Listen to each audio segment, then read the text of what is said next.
Bismillahirrahmanirrahim. Tiba-tiba Nabi SAW mendapati seorang laki-laki dari kalangan Ansar, namanya Abu Umamah. Faqala, maka Nabi SAW mengatakan, ya Abu Umamah, ma li araka jalisan fil masjid fi ghairi waqti shalah. Wahai Abu Umamah, aku melihat dirimu duduk di masjid ini bukan waktu salat. Qala, maka Abu Umamah mengatakan, humumun lazimatni wa duyunun ya Rasulullah. Kegundahan yang kualami wahai Rasul, dan hutang-hutang yang melilitku. Maka Nabi SAW mengatakan, afalu alimuka kalam idza anta qultahu adhaballahu azza wa jal hammaka wa qada anka dainak. Ya Abu Umamah, maukah kuajarkan kepadamu satu kalimat yang kalau engkau membacanya Allah akan menghilangkan kegundahanmu dan Allah akan lunasi hutang-hutangmu. Qala, Abu Umamah mengatakan, qultu bala ya Rasulullah, tentu wahai Rasul, apa kalimat itu? Qala, maka Rasul mengatakan, kul idza asbahta wa idza amsayta Allahumma inni a'udzubika minal hammi wal hazan wa a'udzubika minal ajzi wal kasal wa a'udzubika minal jubni wal bukhli wa a'udzubika min ghalabati daini wa qahrir rijal. Wahai Abu Umamah, katakan, apabila engkau berada di pagi hari atau engkau berada di sore hari, Allahumma ya Allah, inni a'udzubika, aku berlindung kepadamu, minal hammi wal hazan, dari kebingungan dan kesedihan, wa a'udzubika, dan berlindung kepadamu, minal azzi wal kasal, dari kelemahan dan juga kemalasan, wa a'udzubika minal jubni wal bukhli, dan aku berlindung kepadamu dari kepengecutan dan kebakhilan, wa a'udzubika min ghalabati daini wa qahrir rijal, dan aku berlindung kepadamu dari terkalahkannya oleh hutang ataupun dikuasai manusia. Qala, maka Abu Umamah menceritakan, fa fa'altu dzalik, aku pun mengikuti saran Nabi. Fa adhaballahu azza wa jal hammi wa qada anni daini, maka Allah subhanahu wa ta'ala menghilangkan kegundahanku dan Allah lunasi hutang-hutangku. Riwayat ini sebagian ulama melemahkannya, kan ada seorang rawi namanya Ghassan, dan Al-Hafidh Ibn Hajar mengatakan layyinul hadis, hadisnya lemah. Akan tetapi hadis ini ada syahid dari hadis yang lain yang sahih, dari doa Nabi SAW, Allahumma inni a'udzubika minal hammi wal hazan, ya Allah, aku berlindung kepadamu dari kegundahan dan kesedihan. Hadis ini sahih. Ma'asyiral muslimin yang dimuliakan Allah Azza wa Jalla, yang kita bisa petik kaidah ataupun faedah dari riwayat ini, bahwa setiap manusia, mau solehnya mau tidaknya, mau orang biasa mau nabinya, semua pasti mengalami alham wal hazan. Orang itu pasti suatu ketika akan mengalami gundah, bingung dan sedih.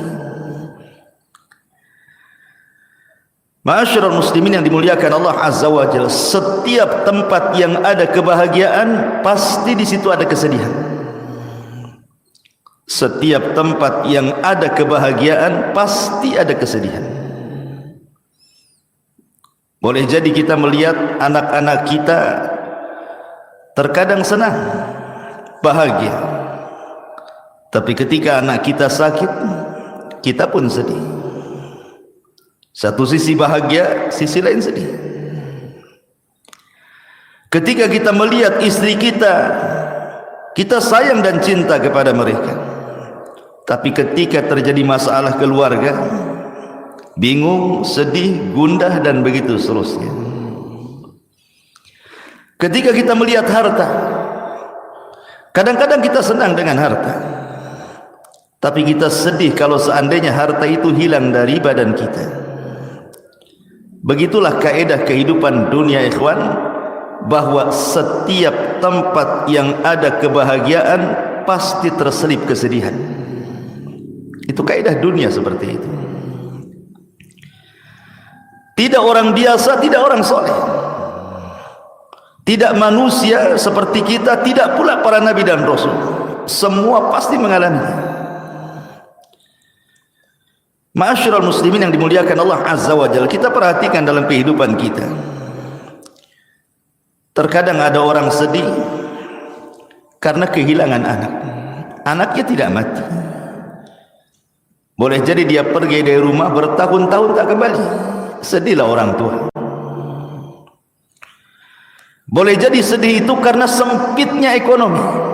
Susahlah dia cari kerja ke sana kemari itu. Tak dapat. Bingung, gundah, sedih. Atau juga masalah keluarga. Bertengkar suami istri, sedih. Bertengkar dengan tetangga, sedih. Atau boleh jadi karena kematian. Seseorang ditinggal mati orang yang dicintainya, entah orang tuanya, entah istrinya, entah anaknya, pasti akan sedih, akan gundah. Atau boleh jadi memikirkan sesuatu yang belum terjadi, masa depan. Kadang-kadang sudah bingung duluan dia. Macam mana masa depan anak saya? Macam mana masa depan ekonomi saya? Apakah hutang-hutang ini bisa saya lunasi atau tidak? Stres dia. Itulah penyebab kesedihan. Atau kadang-kadang sakit. Orang sakit itu jauh lebih sedih, lebih galau ya dibandingkan orang sehat. Atau boleh jadi seseorang menghendaki sesuatu tetapi tidak tercapai pula sesuatu itu. Sedih juga kadang-kadang. Atau boleh jadi seseorang teringat dengan masa lalu. Terkadang sedih juga mengingat masa lalu itu. Atau boleh jadi seseorang itu sedih karena ucapan manusia. Mungkin manusia menggibah dia, memfitnah dia, menghina dia, merendahkan dia, sedihlah dia, streslah dia, gundahlah dia. Atau boleh jadi ma'asyiral muslimin yang dimuliakan Allah Azza wa Jalla, kita sedih entah karena sebab apa, terkadang tanpa sebab tahu-tahu sedih. Ma'asyiral muslimin yang dimuliakan Allah Azza wa Jalla, namanya kebingungan, kegundahan, kesedihan itu masuk dalam semua perkara. Masuk dalam semua perkara. Kita lihat anak-anak, di situ juga dimasuki kesedihan. Lihat istri, dimasuki kesedihan.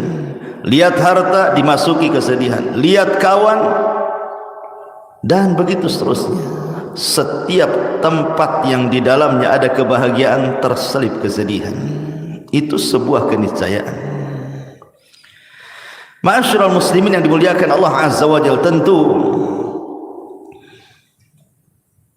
dengan melihat hadis ini ada pelajaran besar bagaimana Abu Umamah yang awalnya sedih jadi bahagia. Awalnya dia mengatakan di hadapan Rasul, humumun lazimatni wa duyun. Rasul, aku ini bingung, gundah hati dan sedih karena hutang-hutang menumpuk di kepalaku. Tapi setelah Nabi SAW mengarahkan untuk senantiasa membaca doa tadi, kata Abu Umamah, setelah aku lakukan apa yang disarankan Rasul, apa kata Abu Umamah? Azhaba anni hammi wa qada anni daini. Allah hilangkan kegundahanku dan Allah lunasi hutang-hutangku. Dalam setiap kesedihan itu pasti ada nikmat yang tersembunyi, ikhwan. Dalam setiap kegundahan hati itu ada nikmat yang terselubung. Terkadang manusia tidak memikirkannya. Kalau seseorang itu tidak sedih, dia tidak akan merasakan nikmat bahagia. Orang kalau tidak pernah galau, tidak pernah gundah, tidak pernah sedih, tidak akan merasakan nikmat bahagia.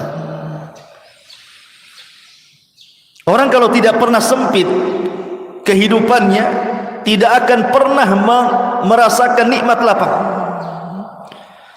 Sebagaimana orang yang sakit, kalaulah orang itu tidak pernah sakit, dia tidak pernah merasakan nikmatnya sehat.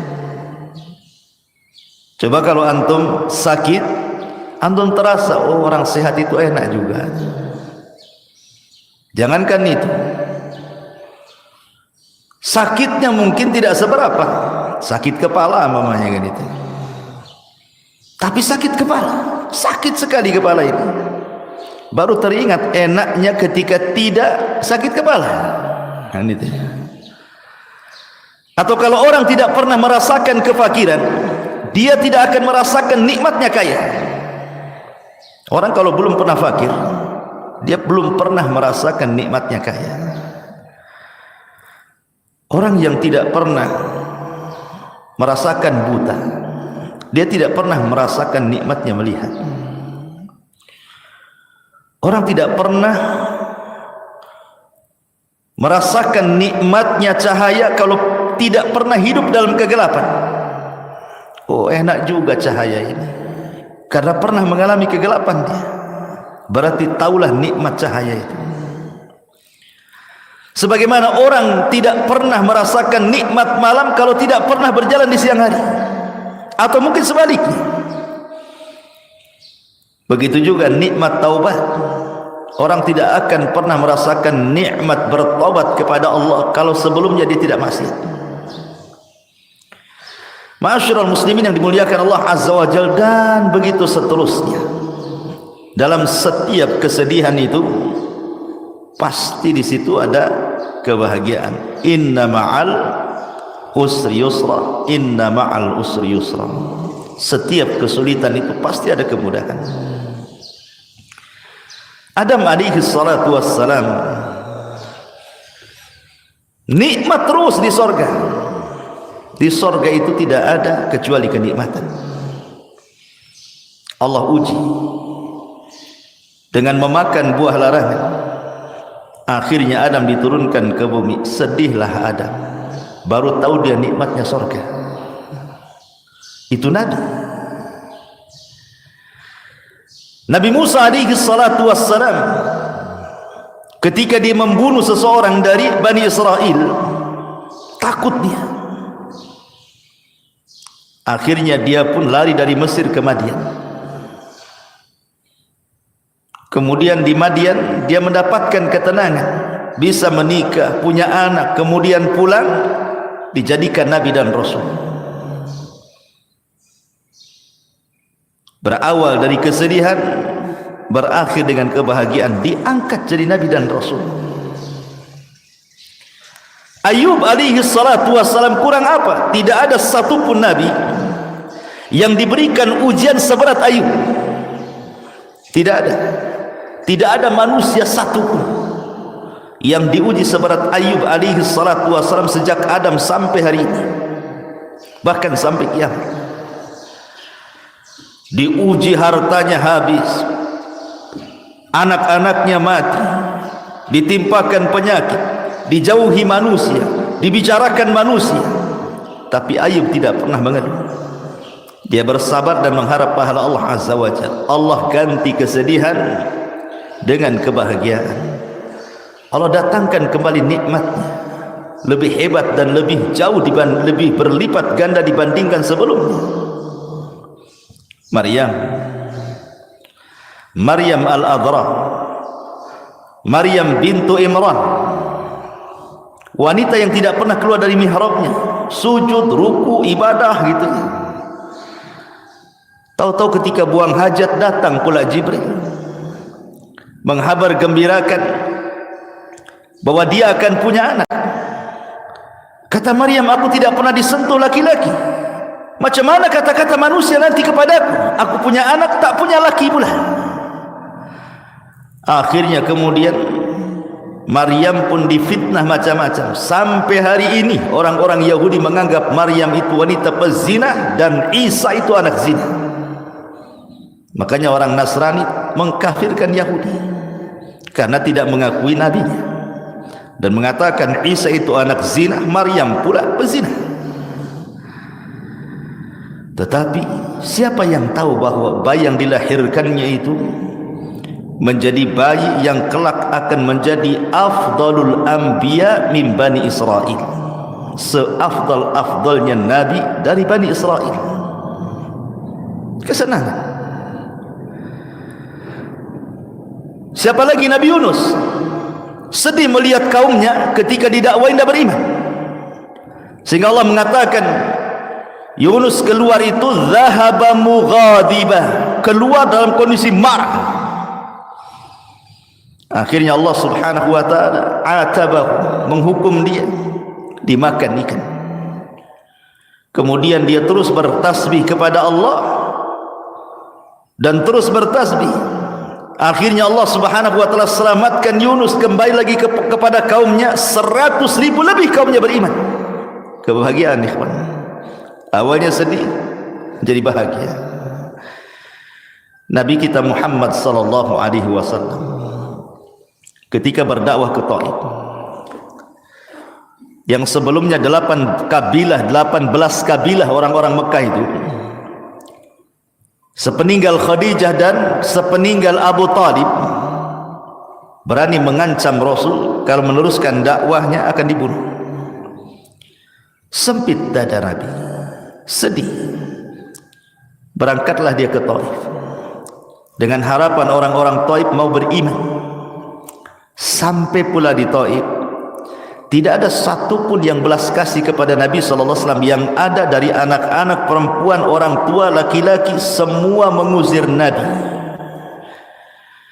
Bukan hanya mengusir, bukan hanya disuruh pulang gitu saja, dilempari batu, dicaci maki, anak-anak naruh duri untuk menyakiti Nabi, sehingga Rasul harus lari 1 mil bersama Zaid ibn Harithah. Nabi hanya mengatakan, Allahumma ilaika ashku dha'fa quwwati. Ya Allah, aku hanya bisa mengadukan kelemahanku kepadamu. Wa qillati hilati wa hawani 'alan nas, dan sedikitnya pengalamanku dan manusia meremehkan diriku. Wa anta arhamur rahimin, kau zat yang maha pemberi kasih sayang di antara hamba-hambamu yang memiliki perasaan kasih sayang. Kemudian Rasul mengatakan, ila man takiluni, ila aduwin yatajahhamuni, au ila qaribin malaktahu amri. Kemana lagi ku tambatkan diriku ya Rabb di hadapan musuh yang akan menyerangku, ataukah kepada mereka orang-orang Mekah yang akan menguasai perkara? Tapi lihat bagaimana Nabi SAW menenangkan dirinya. Illam takun alayya sakhatun fala ubali. Ya Rabb, asal engkau tidak marah kepadaku, asal engkau tidak murka kepadaku, aku enggak peduli dengan mereka. Seolah-olah Rasul ingin katakan, kalau orang-orang Taif melempariku bukan karena kemurkaanmu kepadaku ya Rabb, aku tidak peduli. Silakan mereka mengatakan apapun soal diriku, yang penting ini bukan bentuk azabmu kepadaku. Rasul menenangkan dirinya. Kemudian masuk lagi ke Mekah, tidak bisa berdakwah sama sekali, malah diusir dari Mekah ke kota Madinah. Ketika Allah tutup satu pintu, di sana Allah buka banyak pintu. Masuk ke kota Madinah, Islam tersebar, dan Rasul pulang ke Mekah, akhirnya membebaskan kota Mekah. Inna ma'al usri yusra. Antum jangan kira ketika antum sedang sedih karena ada kesulitan, tiba-tiba Allah menutup satu pintu, kemudian antum katakan di sana tidak ada pintu. Bahkan di sana banyak pintu yang akan mengarahkan kepada kebahagiaan. Ingat, ketika Allah mengatakan inna ma'al usri yusra, inna ma'al usri yusra, ketika Allah mengatakan al usri menggunakan alif lam, tapi ketika mengatakan yusran tidak menggunakan alif lam. Apa faedahnya? Alif lam itu menunjukkan ma'rifat, tapi tanwin itu menunjukkan nakirah. Itu belajar bahasa Arab. Di antara tanda-tanda isim ma'rifat, salah satunya dimasuki alif lam. Tanda-tanda isim nakirah, ketika kalimat itu ada tanwinnya, karena hilang alif lam muncul tanwin, hilang tanwin muncul alif lam. Begitulah matematika dalam bahasa Arab. Ma'rifat itu artinya jelas, nakirah itu artinya tidak jelas, umum. Seolah-olah ingin mengatakan inna ma'al usri yusra, inna ma'al usri yusra. Al usri yang pertama adalah usri yang kedua, tapi yusron yang pertama bukan yusron yang kedua. Artinya terkadang satu kesulitan Allah kasih dua kemudahan. Bahkan bukan dua kemudahan, bisa 3 kemudahan, 4 kemudahan, dan begitu seterusnya. Bahasa saya, jikalau Allah subhanahu wa ta'ala menutup satu pintu, di sana banyak pintu-pintu. Itu maksudnya. Karena Allah subhanahu wa ta'ala tidak menciptakan kita untuk sedih selamanya, tidak pula menciptakan kita untuk bahagia selamanya. Di sana ada bahagia, di sana ada sedih. Begitulah kehidupan manusia. Ma'asyiral muslimin yang dimuliakan Allah subhanahu wa ta'ala. Bahkan orang-orang yang kita anggap mereka sedih di mata kita, tapi sebenarnya mereka bahagia di mata Allah subhanahu wa ta'ala. Wala tahsabanna alladhina qutilu wala tahsabanna alladhina qutilu fi sabilillahi amwata bal ahya 'inda rabbihim yurzaqun. Jangan kau sangka orang-orang yang mati di jalan Allah mereka itu mati, tidak, mereka hidup dan mereka mendapatkan rizki di hadapan Allah azza wa jalla. Itu kan di antara zahir yang kita tampak, dia meninggalkan, kasihan dia meninggal. Kenapa dia tidak hidup saja? Di mata kita mungkin kita sedih. Salah, dia sedang mendapatkan kebahagiaan. Belum tentu zahirnya sedih, hakikatnya dia sedih, tidak. Terkadang zahirnya saja kita nampak orang sedih, ternyata dia orang yang paling bahagia. Betapa banyak ikhwatu fiddin yang kita anggap orang itu bahagia, dia pula orang yang paling sedih. Lihat orang kaya, kita sangka mereka senang, rupanya banyak orang-orang kaya itu yang sedih. Bahkan orang miskin lebih bahagia dibandingkan orang kaya. Ma'asyiral muslimin yang dimuliakan Allah azza wa jalla. Oleh karena itulah, maka karena kesedihan sebuah kepastian, gundah hati sebuah kepastian, hadapi saja. Terkadang ada orang yang belum bisa move on, dalam bahasa kita ya, belum bisa melupakan, sehingga sedih dalam hidupnya. Contoh, orang yang terbiasa dengan harta, orang yang terbiasa dengan harta, tiba-tiba hartanya hilang, dia merasa saja bahwa dia masih kaya, petantang petenteng, padahal udah miskin kan itu. Orang yang dulunya mungkin mantan jenderal, ketika dia jadi jenderal, gaya, bisa nunjuk orang.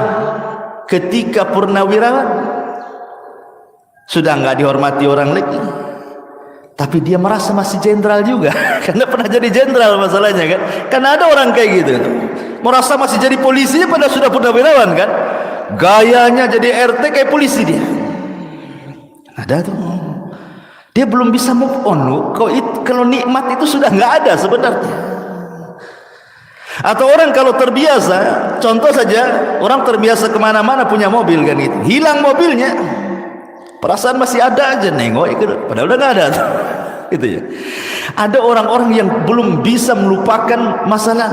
Orang yang dulunya pernah jadi manajer perusahaan, tidak lagi jadi manajer, masuk ke masyarakat kayak manajer aja, nunjuk-nunjuk orang aja tuh.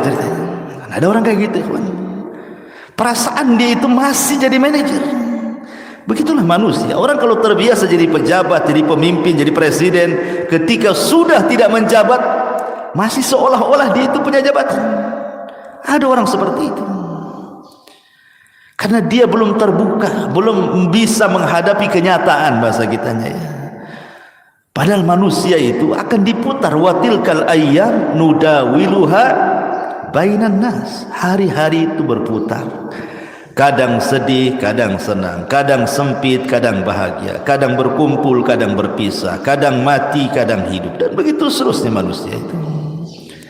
Tidak lepas dari perkara-perkara seperti ini. Dari sini ma'asyiral muslimin yang dimuliakan Allah Azza wa Jalla, yang ingin saya jelaskan, bahwa terkadang Allah Subhanahu wa taala memberikan ujian kepada hamba berupa kesedihan, dan ini azab ataupun ujian yang paling berat. Ujian yang paling berat itu adalah ketika Allah menguji hati. Kalau seandainya yang diuji harta kita hilang dan dia bisa menghadapinya, dia tidak akan sedih. Kalau seandainya kita pernah punya jabatan, kemudian tidak menjabat lagi, dan kita bisa menghadapinya, tidak akan sedih. Sebutkan apa? Tapi kalau Allah sudah menguji hati, sekalipun jabatannya tidak hilang, hartanya tidak hilang, keluarganya tidak hilang, perasaan itu semua nggak ada di mata dia.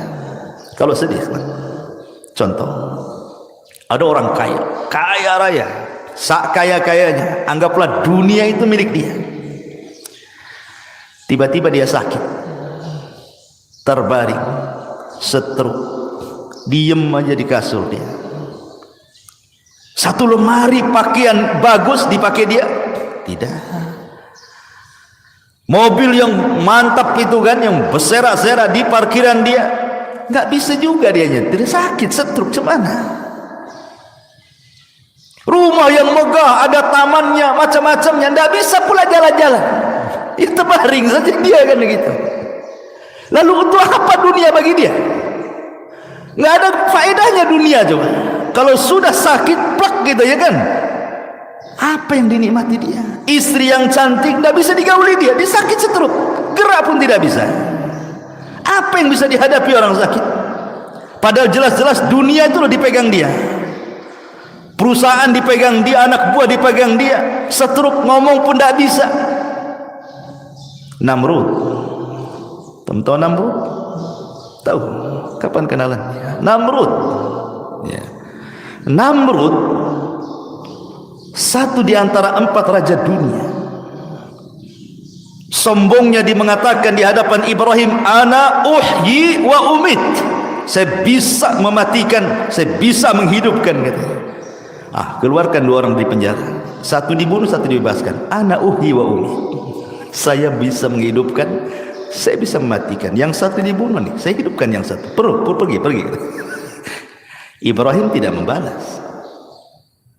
Ibrahim bisa saja mengatakan, itu yang mati kau hidupkan. Tapi ini perkara darah. Ibrahim tidak mungkin mengatakan seperti itu. Nanti Ibrahim pula dibunuh. Sini saya bunuh, nanti saya hidupkan. Ini masalah-masalah darah. Ibrahim menghindar dari itu. Dia hanya mengatakan, oke, Tuhanku, ya'ti bisyamsi minal masyriq fa'ti biha minal maghrib. Tuhanku mendatangkan matahari dari arah timur, sekarang kau terbitkan dari arah barat, katanya. Fa buhital ladzi kafar. Diamlah si Namrud. Tetapi kesombongan Namrud ini terhenti ketika Allah mengadab dia dengan apa? Seekor nyamuk. Ba'udah, satu nyamuk masuk ke lubang telinganya, bersarang di otaknya. Namrud pun sakit.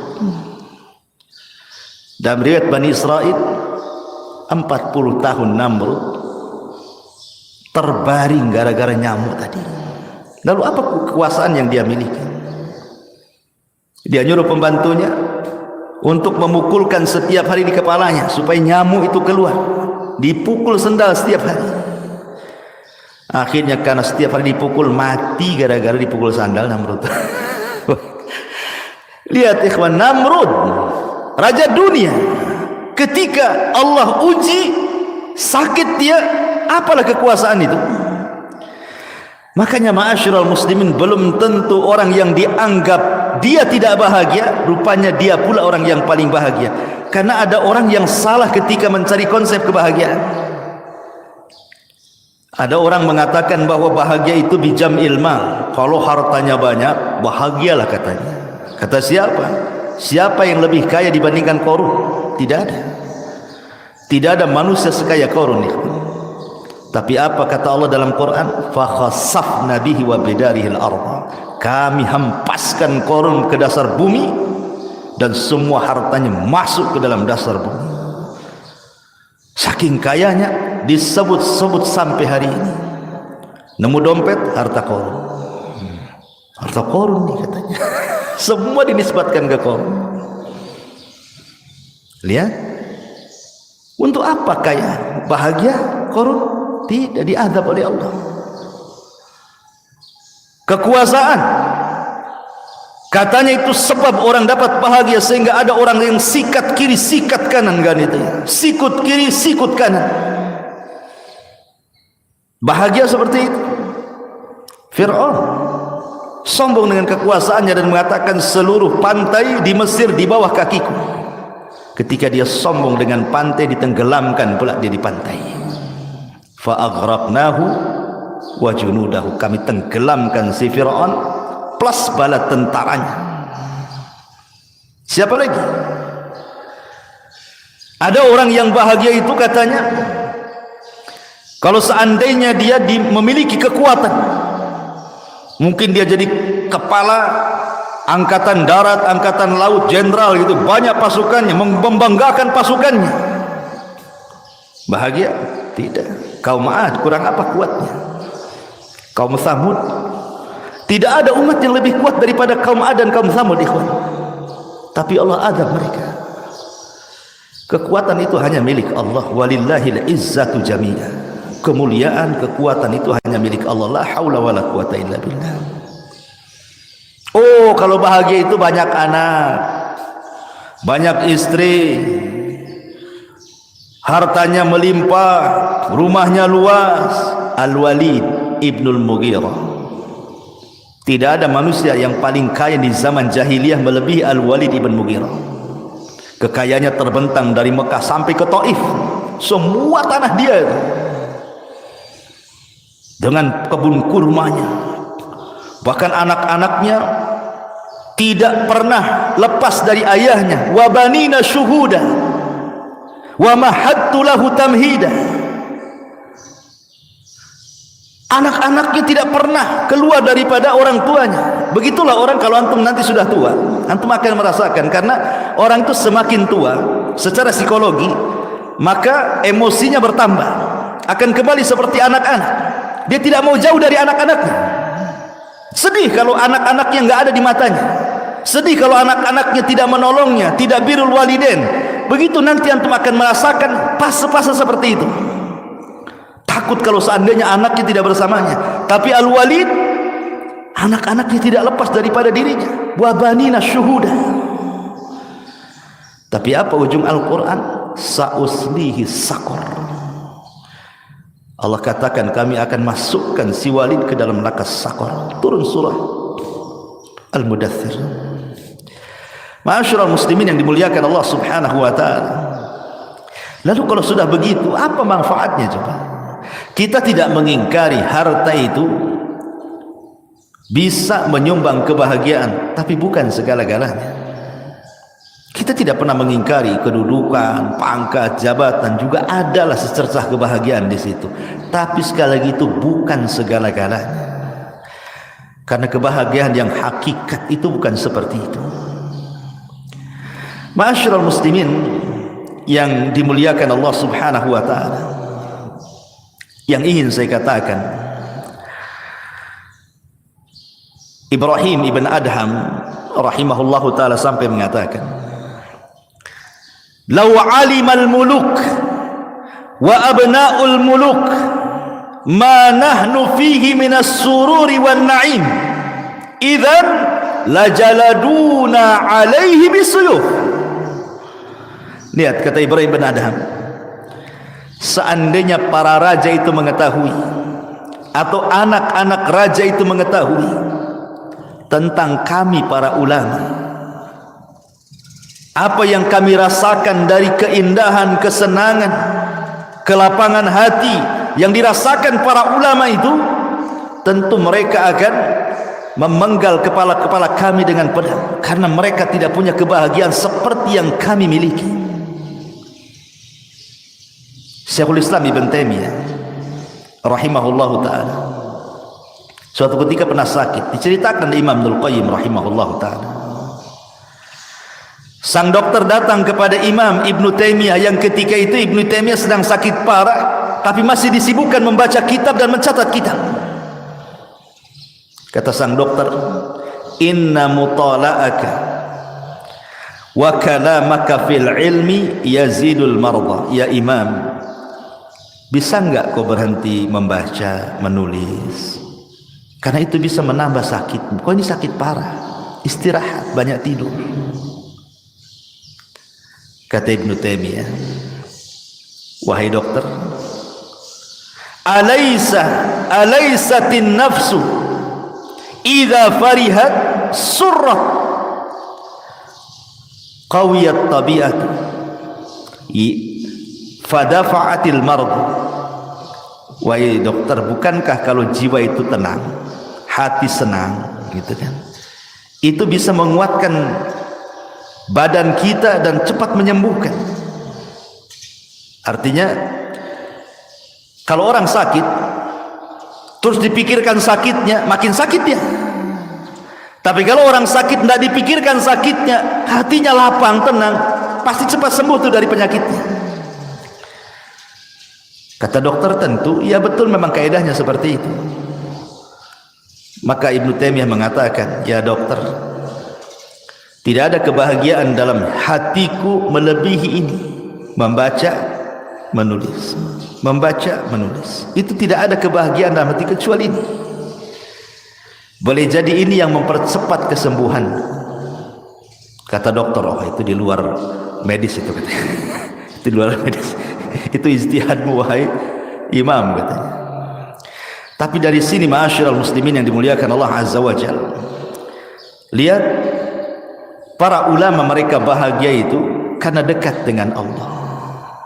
Yang bisa membahagiakan manusia itu bukan harta, bukan dekat dengan harta, bukan dekat dengan jabatan, bukan dekat dengan keluarga, tapi kedekatan kita dengan Allah Subhanahu wa ta'ala. Ada satu perkataan Ibnu Mas'ud radhiyallahu anhu mengakhiri kajian kita. Kata Abdullah ibn Mas'ud radhiyallahu anhu, dan ucapan Ibnu Mas'ud juga dinukilkan Imam Ibnul Qayyim rahimahullahu ta'ala dalam Madarijus Salikin. Kata beliau, "Utlub qalbaka fi thalathati mawatin." Cari hatimu di 3 tempat. Kalau di 3 tempat ini enggak mendapatkan hati, berarti kau tidak punya hati. Cari hati yang lain, katanya. Yang pertama, inda sama'il Quran, ketika dia mendengar Al-Quran. Cari hatimu di sini. Ketika mendengarkan Quran itu tersentuh atau tidak? Atau biasa saja mendengarkan Quran sama dengan mendengarkan musik? Yang kedua, wa fi majalisi dzikri, di majelis-majelis ilmu. Ada ketenangan enggak di situ? Karena ada orang-orang, ikhwan, coba antum cari kawan yang enggak pernah ngaji, ajak ke sini. Apa pantatnya enggak goyang-goyang tuh? Kapan selesai Ustaz di kamar? Kalau saya ibaratkan 2 hewan, ikhwan. Kalau orang yang biasa ngaji itu kayak ikan loncat dari akuarium. Kemudian antum masukkan lagi ke air, tenang dia, tenang rasanya. Coba antum tangkap burung yang tak pernah disangkar, masukkan ke sangkar, apa enggak sibuk mau keluar aja tuh. Itulah orang yang jarang ngaji. Antum ajak ke masjid, sibuk aja tuh, mau pulang aja tuh. Apalagi ustadznya ngantuk, ada malas gitu. Seperti itu. Ya. Ataupun pamannya, kata beliau, kata sahabat Ibnu Mas'ud radhiyallahu an, wa fi waqtil khalawat, cari hatimu di saat-saat engkau menyendiri. Bangun sepertiga malam, enggak ada orang, semua tidur kecuali antum dengan Allah saja. Kata beliau, fa illam tajidhu fi hadhil mawatin, kalau engkau tidak mendapati hatimu di tiga tempat ini, fa'lam, ketahuilah, annahu la qalba laka, engkau tidak punya hati. Fasalillaha qalban, minta lagi kepada Allah agar diberikan hati akhar yang lain. Berarti hatimu mati itu. Minta lagi kepada hati yang lain. Ya, ini diantara faedah yang disebutkan oleh Abdullah bin Mas'ud radhiyallahu an. Subhanaka wa bihamdika, asyhadu an la ilaha illa anta, astaghfiruka wa atubu ilaik. Allahu ta'ala alam. Wassalamualaikum warahmatullahi wabarakatuh.